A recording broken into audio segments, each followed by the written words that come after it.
Ako nga pala si John Paul Del Carmen. Tara, samahan niyo ako mag-vlog sa Intramuros. Eto na nga guys, nandito na kami sa terminal ng bus. At sumakay nga pala kami dito sa Baliwag Terminal.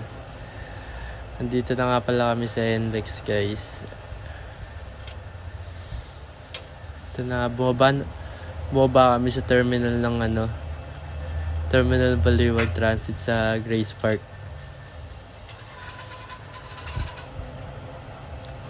Sinakyan nga lang pala namin na jeep papunta Intramuros. At ito na nga kami papunta ng Intramuros.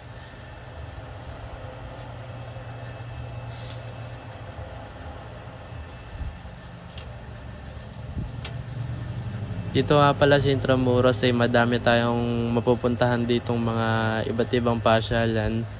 Kagaya lang nung simbahan ng San Agustin, tsaka yung katedral.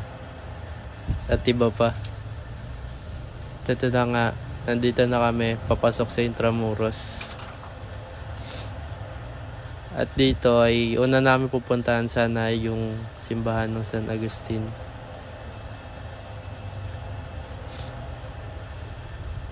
Ito na nga, malapit na kami sa simbahan ng San Agustin, kung saan kami dapat papasok sa museo.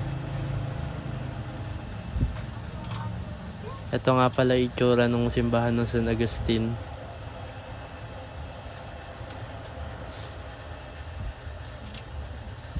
At ito nga pala yung museo ng San Agustin. Kung papasok nga pala kayo, ito yung mga entrance fee. May bayad din siya. At ito naman yung papunta sa... At ito nga pala yung papunta sa Museo de Intramuros. Meron kayong pagpipilian dito kung papasok kayo, kung yung may bayad ba o yung libre. At dito nga pala pumunta kami dito para mag-surrender ng gamit namin doon sa dulo. At dito na nga pala yung Museo de Intramuros. Ang ganda din dito guys.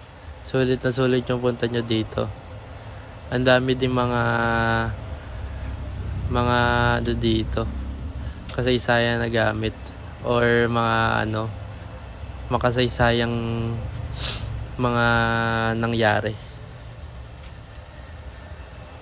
Ito nga pala yung mga kasama ko, mga klasiko.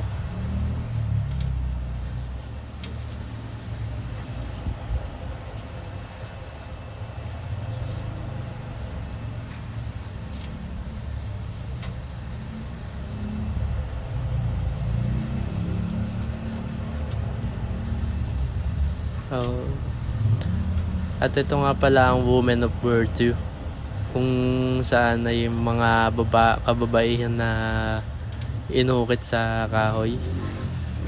Pero nga pala yung mga picture.